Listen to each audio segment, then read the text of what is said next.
runs to look at some of our work as far as how it's produced by SAS. So this is the one I call number 4. And let's take a look at what this is. We go back to this so-called sugar beet data, which we looked at with another SAS run earlier. And here it is again, the same description as before. Some simple boilerplate things. We print the data, we sort it, we print the means, and then we get into some stuff. So what's the stuff? So the output from those 3 parts are pretty straightforward. We've encountered them before. So now we hit proc GLM. Class is the group. That's the name of one of the variables. See there. Class is the group. Model yield equals group. And then here's something different. So the estimate command. In parentheses, single quotes actually, as a label, then the word group for that variable, and then there's these 3 coefficients here. Now what I'm trying to do is to make a contrast. I'm trying to make a contrast between, this is the 1st, 2nd, 3rd, 4th coefficient. I'm trying to make a contrast between the 4 groups. So basically it's going to be, and then you notice I put at the end here divisor equals 3. So if I divide those coefficients by 3, they will give me 1 minus a third 2 minus a third 3 minus a third 4. Where 1, 2, 3, 4 refers to this labeling over here for the 4 groups. So what I'm trying to do is contrast the first group, no fertilizer, against the other 3, which are all some level of fertilizer or other. So this is the way I enter the coefficients that I want with this syntax. Okay. Then I want to, in the second estimate command, compare January versus April. Now, if we look at our variables up here, there's 2 Januaries and 1 April. So I want to contrast January versus April. So the coefficients that I'm going to use are almost self-explanatory when you look at them. 0 for the first, then 1, 1 minus 2. And then the divisor is 2. So the coefficients that I'm using there, with the divisor of 2 being specified, would be 1/2 2 plus 1/2 3 minus 4, like that. So there's a contrast. Again, it's a contrast because the sum of the coefficients is 0, right? So there's the contrast that I'm specifying with the second estimate. And then with the third estimate, this is even easier yet, because what you see here is 0, 1, minus 1, 0. So it's basically going to contrast the second against the third, and it's labeled here broadcast versus plowed. It's in January. So broadcast versus plowed in January is the third one. So there's 3 contrasts that I'm interested in. Now what happens with the output when I use those lines? What do we see here? Second page just gives us the means and the standard deviations. Straightforward stuff. Third page gives us the GLM ANOVA table right here. And we see on running this test, the F value is 7.64, the P value is less than 0.5, so we reject H0. And so that's the result of the F test in the ANOVA table. We can ignore the type 1 and the type 3 sums of squares. And then the last thing that we see is this little table at the end of the output. let's see, where is it? Right there. Where now you start to see my labels coming up. Okay. And it gives the estimate. Well, did it do it right? What are these estimates? These should be estimates of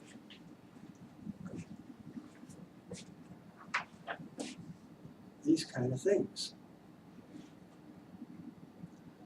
Actually, the third one is the easiest one, because this estimate is supposed to be just the difference between the second and the third group, right?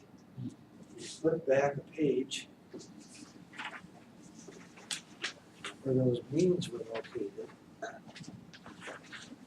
Let's see. There's the mean of the second group, here's the mean of the third group. The difference between them is 0.6. Okay, so that's a small little easy hand check anyway, as far as what the output was referring to. It's that third contrast, the difference between the second and the third groups. Okay, so we could check out the other two as well. I'm sure they would check out. I didn't do it myself. So then we have a standard error. And this would be a standard error based on what? Well, let's see. We have to have something like this. Remember, for our contrasts psi, which were the sum of the Ci, I guess Cj mu j's, the variance of this kind of thing was the sum of the Cj squared, sigma squared over n, like that. There's 4 terms in this sum in general, and so the coefficients are being squared. The sigma squared is being estimated by the mean square error. And then the n is the size of the sample in each group, which were all equal to, what, 4? So anyway, we go back to our formula, which was in our handout earlier, and that's the variance that's being calculated, and then the standard error, of course, is the square root of the variance, right? Okay. So one could check those out by hand, and I presume they're all right. The t-value is the ratio of those two things. And so here's the t-statistics. And the p-value for the test is the last column here. And so we can see that one is significant and the others are not. So not significant, not significant, significant.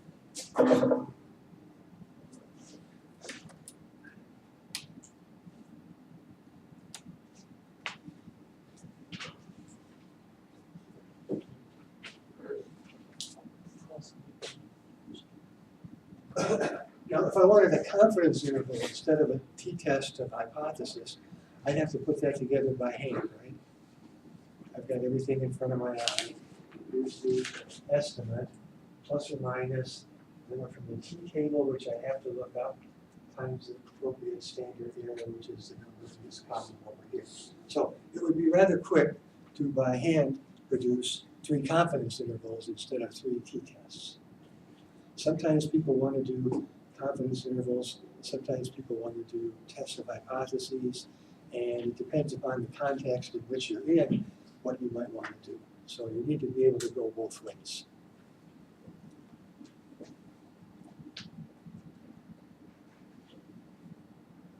Questions on that handout then? That's the end of it. All right.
Okay, so this is fairly similar, but it has a new wrinkle in it along the way as well. This is SAS code number 5.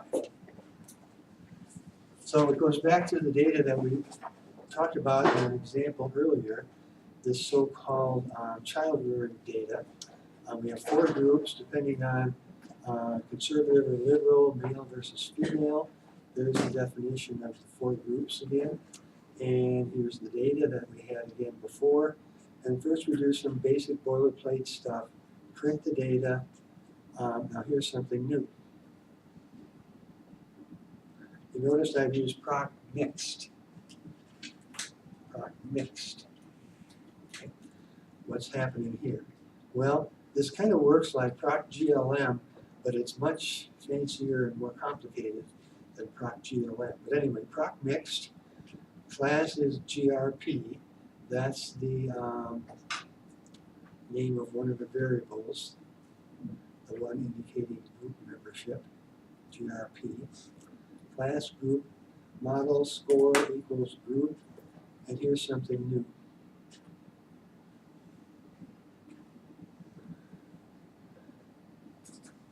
Now this Satterth here is a shortcut for Satterthwaite, and if you remember, that was the approximate degree of freedom formula that we encountered when we assumed unequal variances. We needed to run the t-test with unequal variances, Welch t-tests. Okay, so here in the comment it does say get the Welch t-tests. So notice how that's accomplished there. Then I don't quite know what this does, but I always do it with proc mixed. Repeat it, group equals GRP. Then here's some other stuff that's happening. Least squares means group slash diff. This is going to give me pairwise Welch t-tests apparently. Okay. Then I have 4 of these estimate lines again, which would be like what we did before. Okay, no change here. My coefficients are either 1s or -1s, and I forget what this slash E means. I can't tell you that I remember what it means, but anyway, I put it in there, and it works. So I'd have to look it up in the SAS manual to figure out what is that slash E doing there? What's its purpose?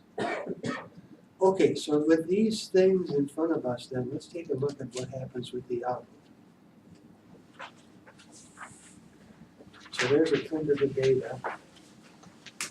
And then with proc mixed, proc mixed is kind of an iterative procedure that's going on with the data. And so it gives me all this information about the iteration stuff and what it's doing and conversions and stuff like that. So I really don't read any of this stuff on page 2 here. Unless I really wanted to trace that down for some reason. I come to page 3, and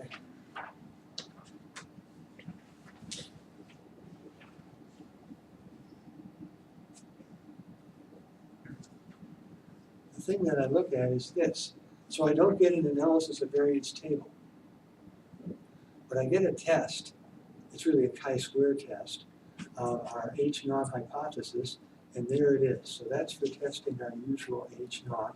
We notice the p-value is very small, so we reject H0.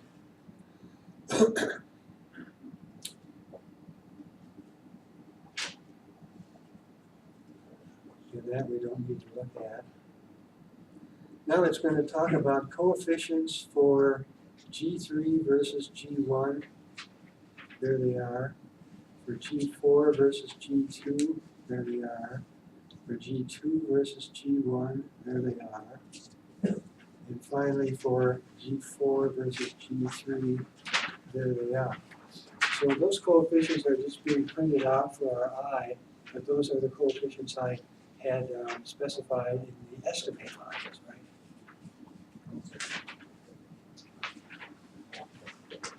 So, not too necessary, but at least they're showing up there in the output. So then we come to the last page of the output here. And what are we looking at?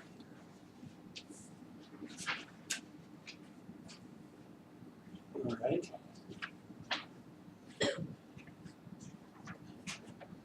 So you notice the 4 labels, which I had specified in the initial estimate command. Then there's an estimate. We could check the last one by hand. It's G4 versus G3.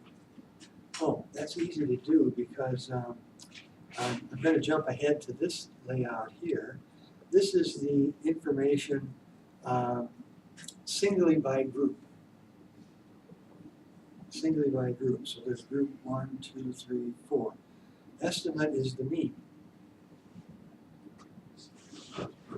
And then standard error is the variance divided by n type of formula. Take square root of that, of course.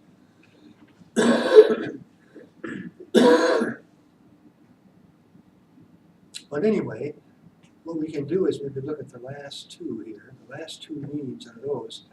The difference between those 2 numbers is 4.5. And then I come up here and I look at that estimate. And so I say, now I know what that estimate is. It's the difference of the 2 means. And I presume the other estimates are all similarly differences between 2 means. And we can check any number of them out that we want. Okay, so that's what the estimate is. It's the estimate of the parameter that I had specified with those coefficients. We have standard errors, which must be some sort of S over square root n type thing. And then we have degrees of freedom, which you notice are all different and even fractional. So what's going on there? It must be that it's using that estimated degrees of freedom formula from Satterthwaite. And it's doing that because I told it back here in the model statement, right there, to use those estimated degrees of freedom. So that new switch that I put in that line is causing the degrees of freedom to be estimated by Satterthwaite formula. So anyway, there's the results. The t-value is the ratio, and then the p-value is over here on the far right. And there's only one that's significant.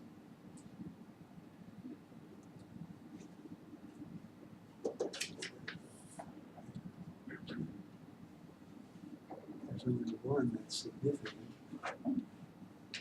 The others are not.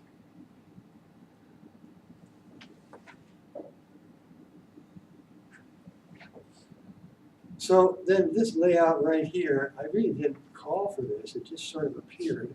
Maybe it's just part of an automatic switch in the software that produces this. But this is the individual means, the individual standard errors and those means and so forth. Notice the degrees of freedom here are all integer whole numbers. So these are not the Satterthwaite approximate degrees of freedom going on here. Nor is there any issue of that because there's only one mean in each group. So there's no approximate formula there. And then the last thing that appears here is coming from what? Let's see, what did I put in the command? It's coming from this least squares mean group / diff. And it's asking for pairwise Welch t-tests.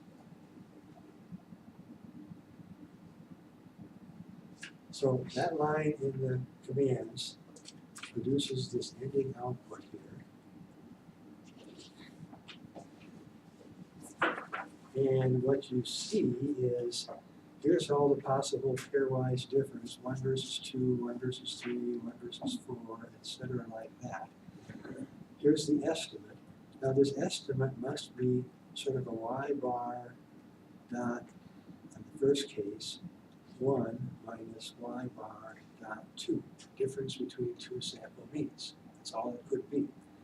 We could check an easy one out, for example, up above here, we checked out that the difference between group 4 and group 3 was this 4.5. So we come down here to this tableau, and we look at the difference between 3 and 4, and we get 4.5. Now the sign may differ because that only influences which way are we taking the difference, and that's usually not relevant to our purposes. So anyway, notice how these numbers in this estimate column are simply the differences of the sample means. Okay. Then they have standard errors, and they have degrees of freedom. Notice how these degrees of freedom are fractional, so the Satterthwaite approximation must be used here again. And the numbers in these degrees of freedom match up with the numbers that we saw above. For instance, for this last case, 3 versus 4, I see a 2.8 degrees of freedom. If I go to our earlier layout, where it had 3 versus 4, the degrees of freedom was again 2.8. So they're matching up. I think above I have 4 of the possible pairwise comparisons that I called out directly with an estimate line. Whereas here in the bottom, I'm getting all possible pairwise comparisons, and I don't have to call them out in any specific way. So there's the t-values, and here's the p-values. Some of them are significant, some of them are not.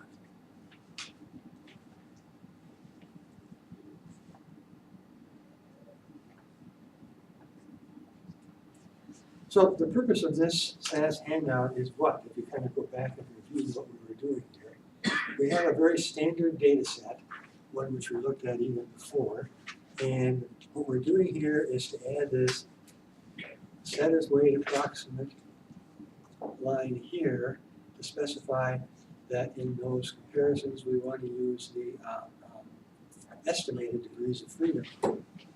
And to get all the pairwise differences, this least squares LS for least squares, LS means command /diff is going to give me all the pairwise differences, and it's going to use the specification above, the approximate estimated degrees of freedom. So that's carrying over down below. And then again, I put in, somewhat just for comparison purposes, the estimate lines for 4 different contrasts that I might be interested in this data.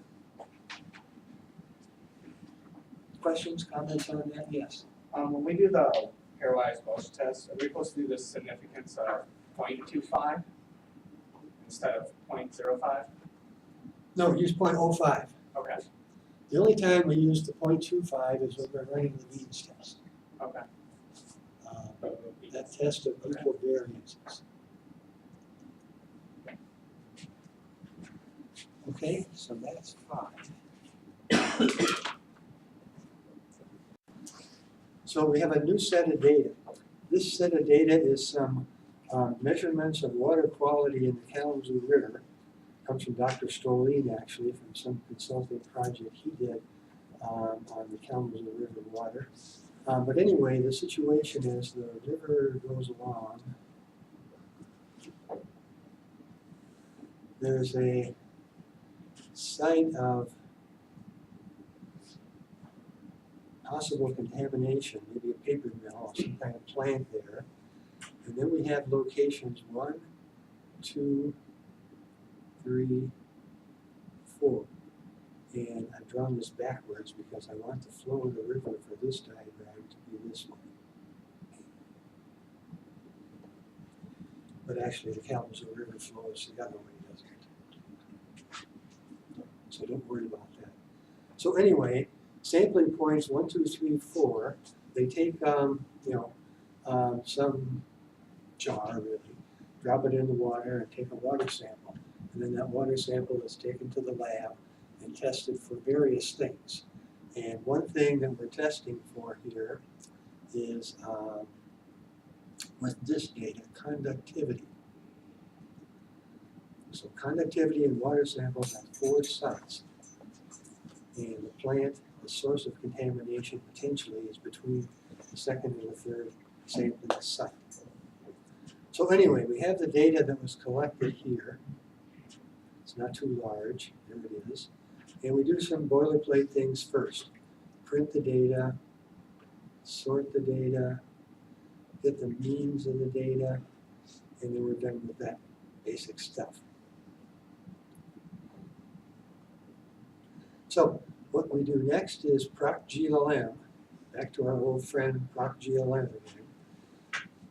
Class is the site. By the way, the two variables are named site for the group and con for conductivity. So site is the class variable. The model is conductivity equals site. And then I want to run Levine's test. So we ran across this before. Here's the way we can do it. Means of site slash Hove test equals BF. BF for ground foresight, I guess. So there's going to be a run of Levine's test being done. And then just to look ahead, then it's going to run proc mixed. Like in the last handout, class is the site, model con equals site slash, you remember this slash does the Sayers wave approximation for degrees of freedom. Repeated is sort of boilerplate, you always put that in there. And then D squares means site slash TDEF.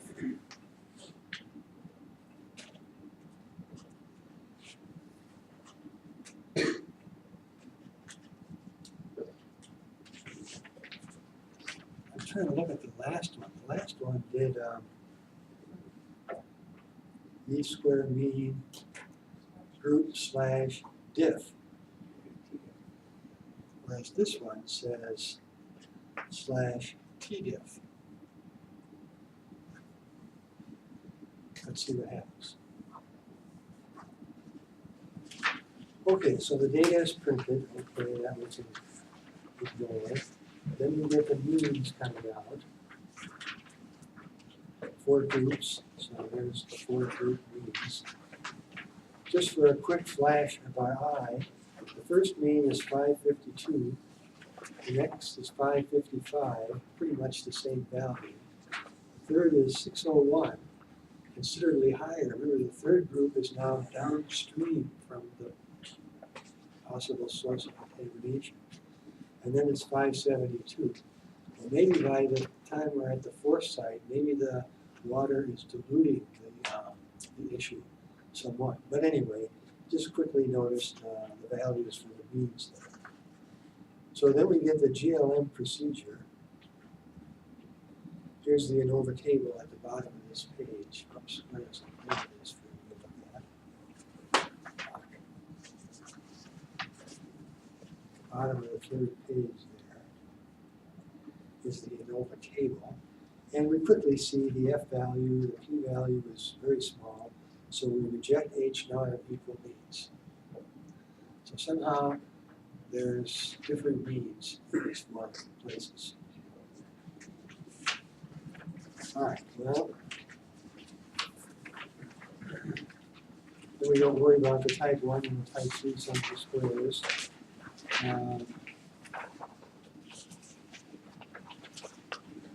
Now here, and I have to always stop and read this too because I always forget to look.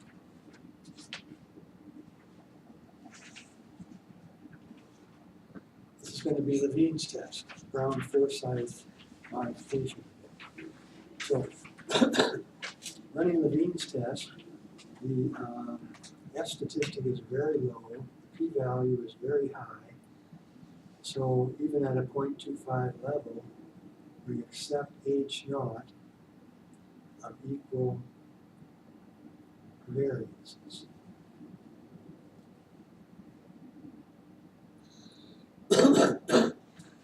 We could go back and look at those descriptive statistics and look at the 4 standard deviations that are in there and they would look pretty similar. I looked at them the other day and they're pretty close. But anyway, here's the formal test of equality of variance, and we accept that hypothesis.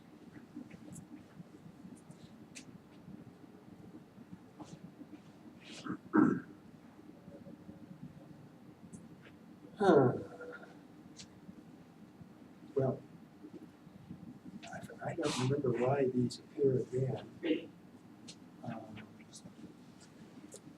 But somehow the commands must have indicated I wanted this. So here's some summary statistics again, the 4 means, the 4 standard deviations. You can see the 4 standard deviations look pretty similar in size. Then we start some output for the proc mixed command. And then here, there's this boilerplate stuff that comes out that we're usually not interested in, but it's all this detail about the iterative calculation procedure that's going on in the background. And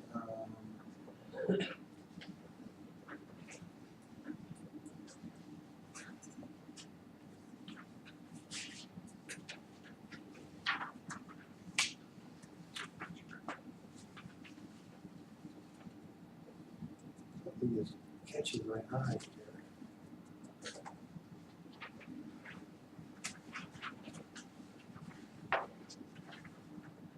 I suppose it's on the last page that I'm interested in this.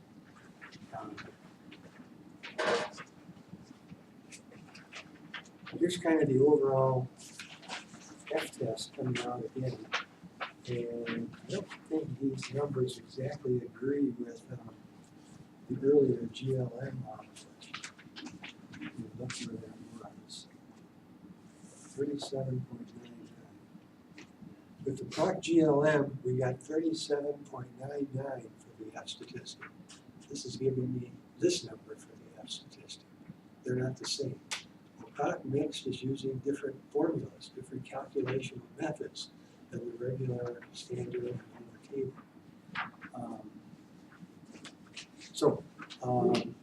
Notice there's a slight difference there, but the overall conclusion is still the same. So then what do we get for output coming out here? We get these least squares means in this as well. Here's the 4 sites. Here's the 4 means again. Here's the 4 standard errors of those means. Degrees of freedom are all 12. So no approximate degrees of freedom are involved there. T-value, very huge, but we're really not interested in any of these t-tests anyway because they're testing the hypothesis that the mean is equal to 0. Well, we know the mean is not 0 at any of these 4 sites, so we're not interested in these hypotheses. But the program doesn't know that, so it just pops them out for us to have them there. But what we were really interested in is these differences, these pairwise comparisons. So here it labels all 6 differences. You see the list there. The estimate would be the difference of the sample means. You can check out 2 of them. For example, the first one is probably that. Looks pretty good. Here's the 2 means, 552, 555. The difference is 3. That's coming out there. Okay. So these are just the differences of the sample means. Standard errors of those estimates. Now for degrees of freedom, you notice that we have these fractional values here. So the Satterthwaite approximate degrees of freedom are being calculated here for these differences. And there they are. Then there's the t-value, and then there's the t-value.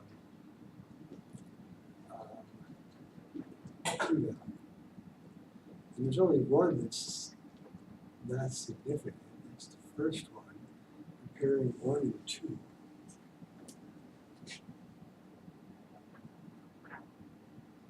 So if you remember my earlier picture,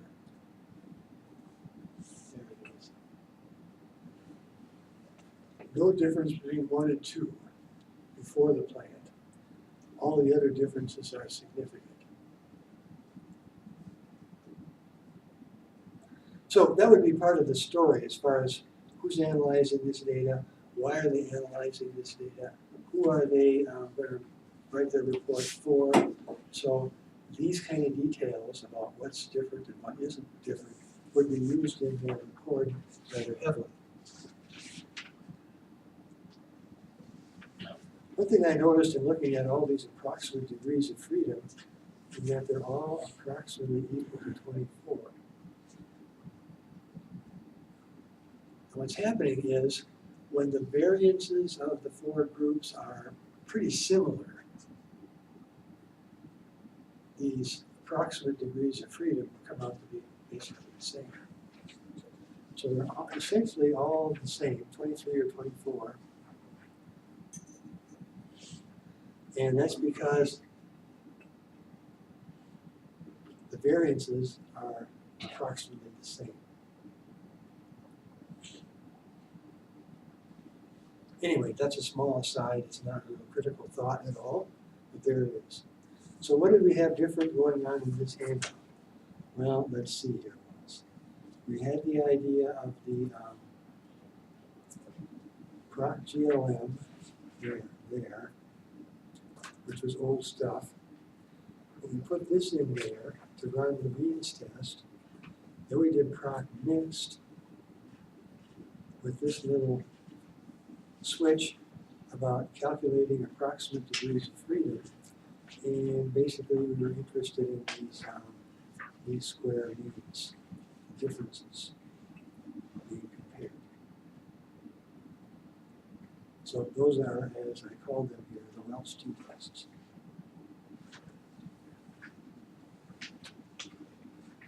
So what this handout again reminds you of is that if you want to do regular t-tests, you can just use proc GLM, like we did in earlier SAS handouts. If you want to do the Welch t-tests, you've got to use this proc mixed.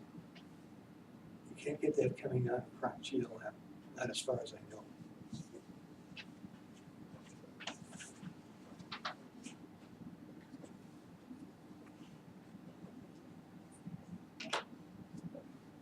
All right. Excuse me. Yes. So if there is no difference, if it's, if we have the TV one here, no?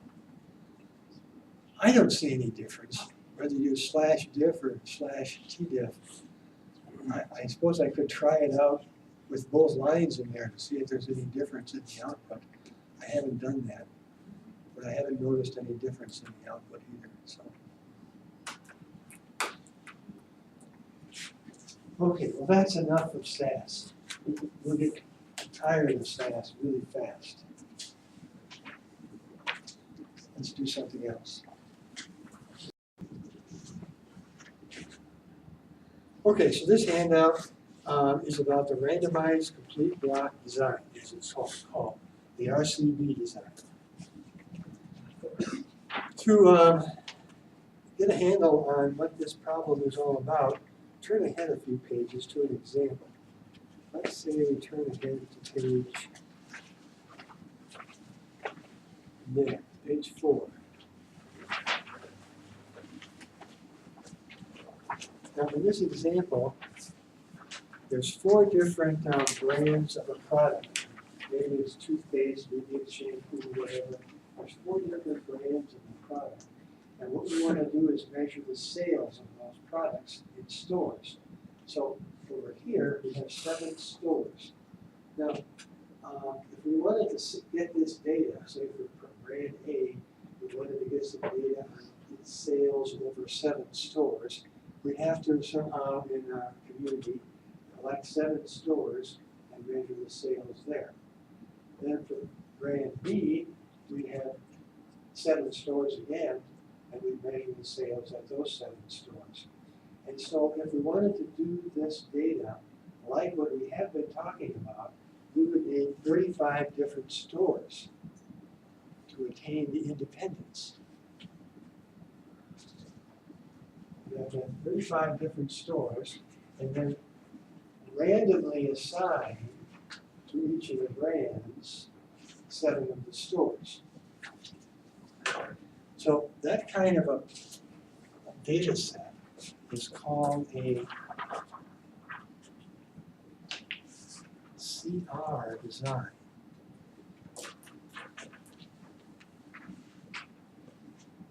$35 stores are needed. And CR stands for completely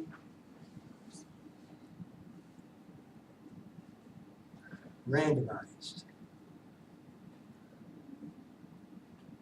So you assign the stores to the brand or the brand to the stores completely at random. We call that a CR design, completely randomized design.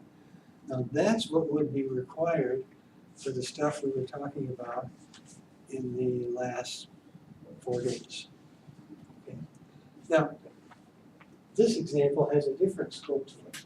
We only have 7 stores, and we're going to use them multiple times. So we're going to measure at each store all the brands, the sales of all the brands. So when we look at this layout, we only have 7 stores, and we're going to measure the sales of these brands at store 1. Then we're going to go to store 2, and we're going to measure the sales of the brands at store 2.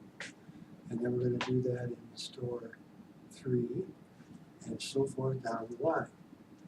Now these stores, we're going to give it a generic name of block. So we're going to collect the data in blocks like this. And the blocks are generally different. Some stores are maybe bigger and they have more customers and they have higher sales, and other stores are the reverse. For example, this third store has bigger numbers in it by quite a bit than the second store, for example. So what we want is that this differences between stores, between blocks, which is always going to be present, we want to balance out equally and fairly across all the brands. So this is called a randomized complete block design. Now, how do we do this? Well, this may give you an idea for the notation that we go back to on the first page. We're trying to cover examples that look like that.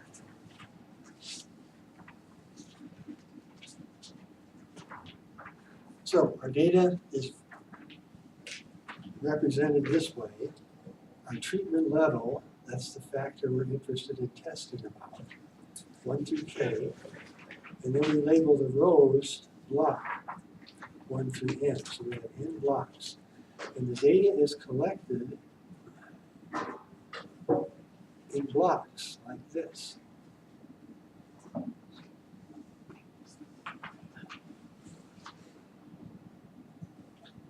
So what we expect with data like this is we expect that the data within a block might be similar because of some kind of block effect.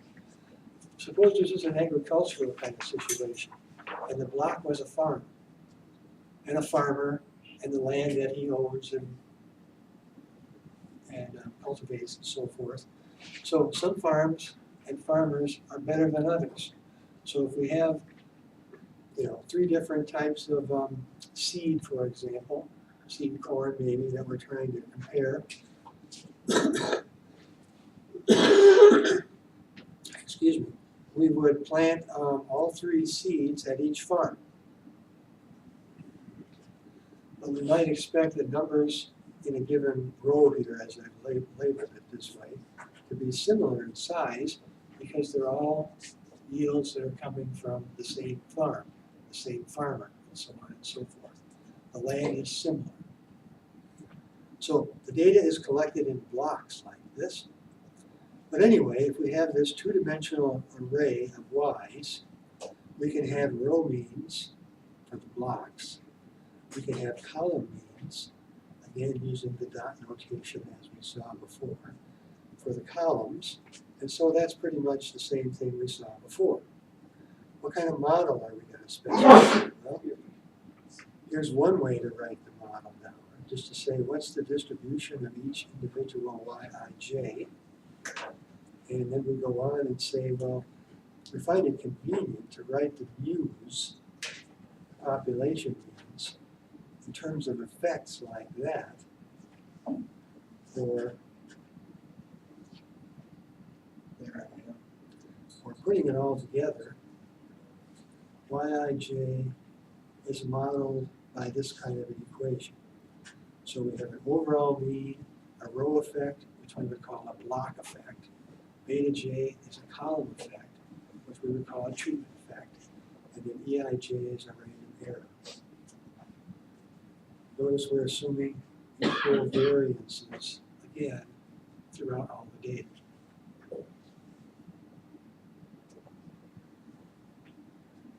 So now we turn to sums of squares. And at the bottom of the page, it gives you a formula for sum of squares total. That's the same formula as sum of squares total that we saw before, no change. It gives you a sum of squares treatment. That's the same formula for sum of squares treatment that we saw before, no change. But something new happens then on the next page. We get sum of squares B for block.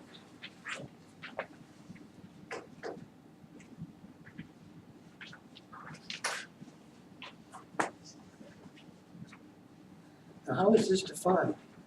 I wish this hadn't split across 2 pages, because if you look at the form of this formula, and then you look at the form of the formula just at the bottom of the previous page, they're the same thing. It's like, take the data matrix of Yij, we know how to calculate a sum of squares treatment about moving down the columns. Well, just tip your head sideways and calculate the same thing, but now you're going across the rows, the blocks as we call it. So it's identically the same formula, just tipping your head 90 degrees and doing the same thing. So make that comparison anyway. It'll help you to remember what's going on here with this formula for sum of squares blocks. And then there's a formula for sum of squares error, which really means what's left over. And what's left over comes from this kind of identity. Here's a basic difference, an observation from the overall mean. And we break it up into components. Here's a difference of the jth mean to the overall mean. Here's a difference of the ith, I didn't say that right, the jth column mean to the overall mean. Here's a difference of the ith row mean to the overall mean. And this is whatever is left over. Now when we form sums of squares, from the one on the left, we get SST, the total. From this one, we get the sum of squares treatment. From this one, we get sum of squares blocks, and you can look above and see there's those differences, the ith row average to the overall average. And so what's left over, we just simply call error. And there it is, algebraically, you can see that this is an equality. X cancel out on both sides to be the same. And so the sum of the squares of these things would be the error. So that's where this complicated formula comes from about sum of squares error. It's kind of hard to imagine what this sum of squares error is like if you just look at the formula itself. Looks like a mess. It is a mess, actually. But nonetheless, this is the rationale behind those sums of squares formulas. This remark is true.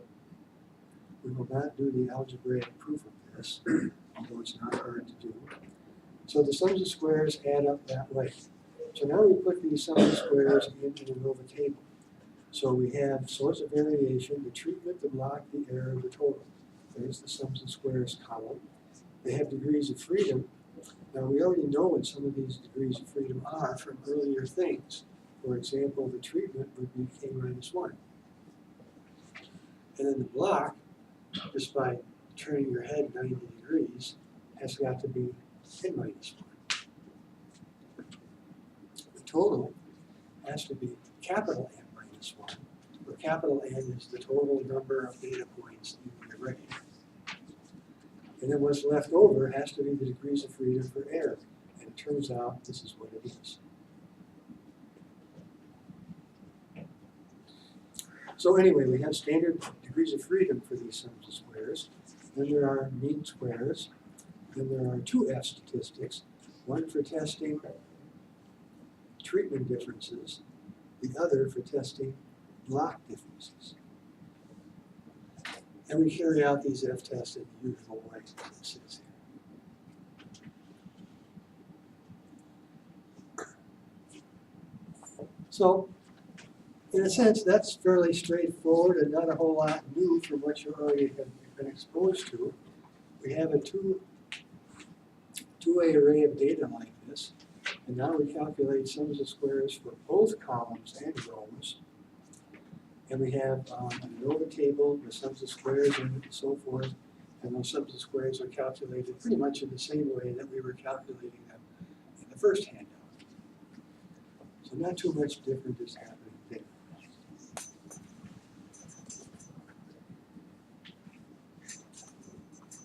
So if we go back to the example of the stores on page 4, what do we see?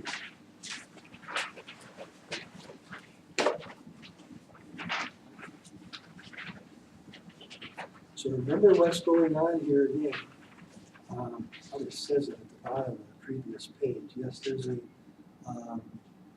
description at the bottom of the previous page about this. But what it will basically say is that this experiment is going to be run at 7 stores. And all stores carry all 5 of the brands. Okay. So there we measure their sales over, what did it say, a 2-week period. Here's the sales of these brands at the 7 stores. There they are. Now what we're mostly interested in is there a difference in the brands? That's the primary variable of interest here. So anyway, we get the row sums, the column sums, the overall sum, and we start to put the formulas for the sum of squares together. Here they are with the actual numbers being used. And so with the sum of squares being calculated, we get the ANOVA table. Degrees of freedom are 4 for treatment, that's 5 minus 1. 6 for block, that's 7 minus 1. 24 is the product of those two numbers. And then at the bottom, 35 minus 1 is 34. And it does add up properly as well. So we have mean squares, we have 2 F statistics. Here's the F critical values from the F table. So first of all, we test for treatment differences, and we see we have to accept H naught, no brand differences. Just barely, it's just a whisker of a difference. But the test statistic did not exceed the number from the table, so we accept H naught, and that's what it says down here below. The hypothesis H naught of no brand effects is accepted. The hypothesis of no store effect is rejected. The second F statistic is way bigger than the F critical value from the table. So there's a store effect, but no brand effect. Right. And again, I would say in this example, notice that we really don't care about the second statement. If there's a difference between the stores, so what? That wasn't the research objective. We knew there was going to be differences between the stores. And it just showed up with the data. So often, not always, but often, the test about the block isn't of any particular interest. Now we go on and do a few more things here. The means for the brands are these 5 numbers here. I had the sums up above, but I had to divide those by 7 to get these means. So anyway, here's the 5 means.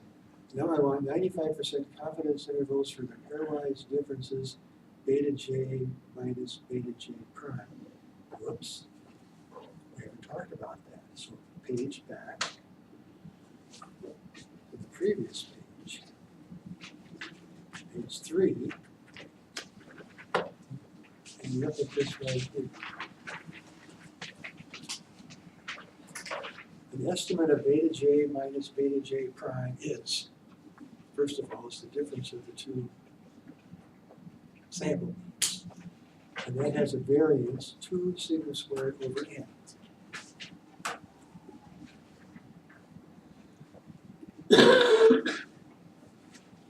Okay, so that's what I have to use right there. There's my formula. So we come back over here and say, well, I've got to deal with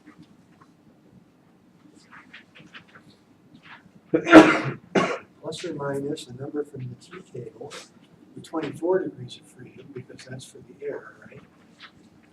And then square root of 2 sigma squared over n. And then I've got to replace the sigma squared by mean square error as its estimate, and I get this. Look up the number in the t table. 2 times 41.99 is the mean square error. Divide by n, which is 7 blocks. And so working out that arithmetic, I get plus or minus 7.15. So now with 5 treatments, there would be 10 pairs. So here's all the 10 pairwise differences that are possible from 5 groups. E minus A, C minus A, D minus A, E minus A, etc. down the list. So I take the difference between the sample means, which I've got labeled right there for C, and then I've got to do plus or minus 7.15.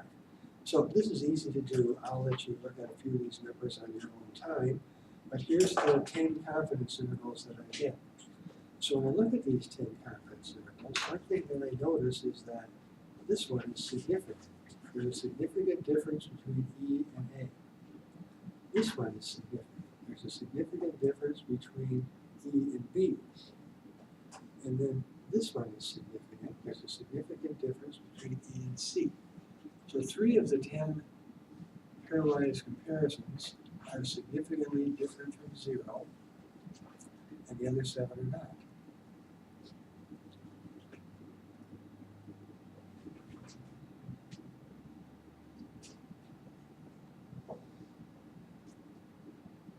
Now, if I try to do the underlining method, I haven't done it before, but you should be able to do it kind of quickly here.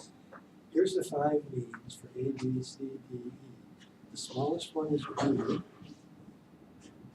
and the next one is A, and the next one is C, and the next one is D, and E.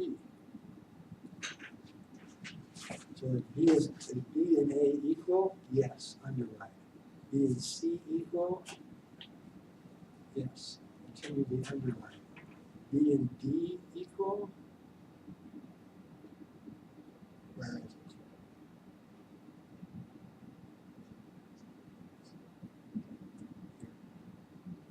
B and D equal.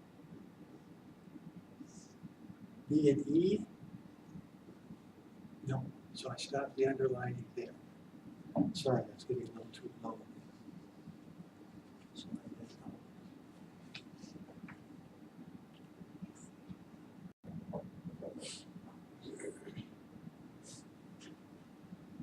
What more do I have to underline? E is different from A. E is different from B. E is different from C.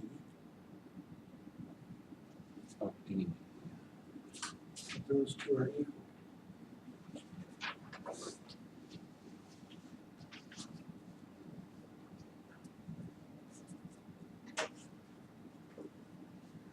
You think I got everything underlined in there okay?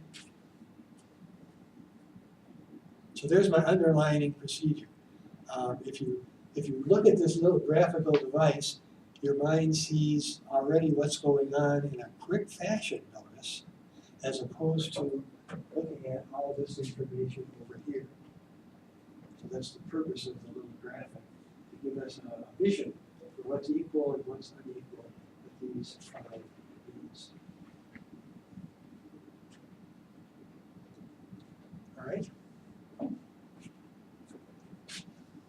Well, one more comment yet.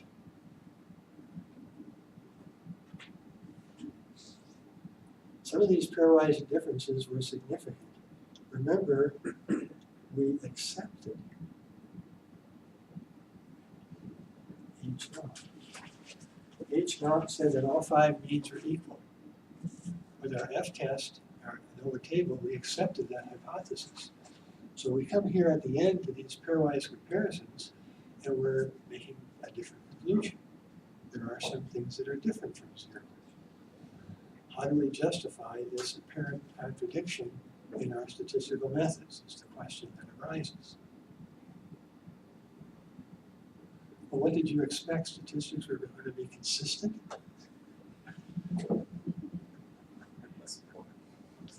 Well, it's really 2 different questions going on. One of the things that's happening for us here is that what I'm doing here is to run 95% confidence interval, 95% confidence interval, 95% confidence interval. Each of these, one at a time, is a 95% confidence interval. But yet I'm looking at them all as a group. Is it a 95% chance that all 10 of them are correct? And the answer is no. And I don't know what it is, because these intervals are dependent. They're using the same data over and over again.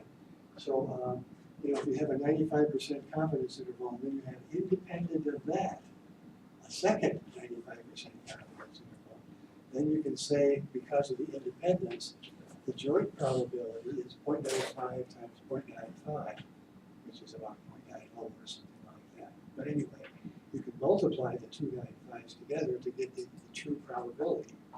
You can't do that here because these are dependent. They're all using the same data. So that doesn't work either. So this is opening up a question for you about what we call simultaneous statistical inferences. We want to make confidence intervals one at a time. We know how to do that. How would I make these confidence intervals so that the probability is 0.95, that they're all correct? We would call those 95% confidence intervals. So the issue of simultaneous 95% versus individual, as these 95%, is what's coming up. Now, did you click that switch for the light there? I forgot to mention to you, simultaneous word is here. Okay. So I haven't talked to you in class about how do you do simultaneous confidence intervals. What I'm relying on you to do is to go to this book and find, I'm not sure which chapter it's in, I didn't look it up myself, but it could be chapter 16. But if it isn't, find it there and read up on formulas for simultaneous confidence intervals of the Tukey type, of the Chaffee type, and of the Bonferroni type. And they're very short formulas. There's even a separate table for the Tukey confidence intervals, for example. So the stuff is pretty cleanly and clearly described in the textbook, and I'm throwing it on your shoulders to say, hey, read that over and figure out how that goes. Try it out on this problem here and see what you get. Okay. That's maybe a good stopping point for today. But